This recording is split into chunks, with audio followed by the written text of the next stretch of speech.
Hello viewers, Assalamu alaikum. Welcome to my channel. Realme Sound Problem Fix.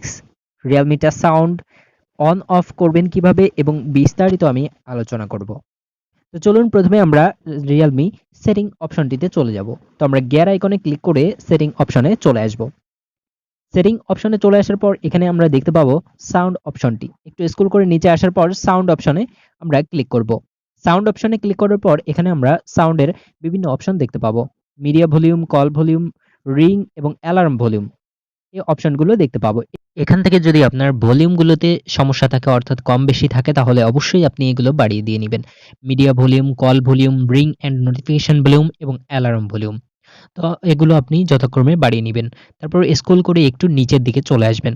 Scroll করে নিচের দিকে আসার পর আপনি এখানে দেখতে পাবেন আদার সাউন্ড অ্যান্ড ভাইব্রেশন। এখান থেকে dial pad tone, screen locking sound, charging and vibration sound, তারপর টাচ সাউন্ড, টাচ ভাইব্রেশন, এগুলো অপশন আপনি এখানে দেখতে পাবেন।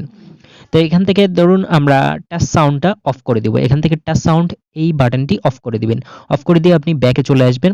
ব্যাকে চলে আসলে কিন্তু আপনার যে টাচ করলে যে সাউন্ডটা হতো সেটা বন্ধ হয়ে যাবে। এরপর আমরা যদি আবারও সাউন্ড অপশনে চলে আসি, আবারও সাউন্ড অপশনে এসে সাউন্ড টাচ সাউন্ড অন করে দিই, তাহলে আমরা টাচ করলেই সাউন্ড হতে থাকবে। তো এবার আমরা টাচ সাউন্ড অফ করে দিলাম। টাচ ভাইব্রেশন, আপনি যদি টাচ ভাইব্রেশন অফ করতে চান তাহলে এখান থেকে টাচ ভাইব্রেশনের এই বাটনটি অফ করে দিন। এই বাটনটি অফ করে দিলে আপনার টাচ ভাইব্রেশন অফ হয়ে যাবে, অর্থাৎ টাচ করলে আপনার ফোনটি কেঁপে উঠতো সেটি আবার বন্ধ হয়ে যাবে। এরপর স্ক্রিন লকিং সাউন্ড, যখন আপনি স্ক্রিন লক করে ফেলেন তখন যে সাউন্ডটা হয় সেটি অফ হয়ে যাবে। এইভাবে আপনি এই সাউন্ডগুলো বন্ধ করে ফেলতে পারেন।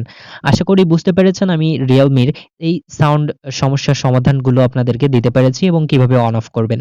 Thank you for watching.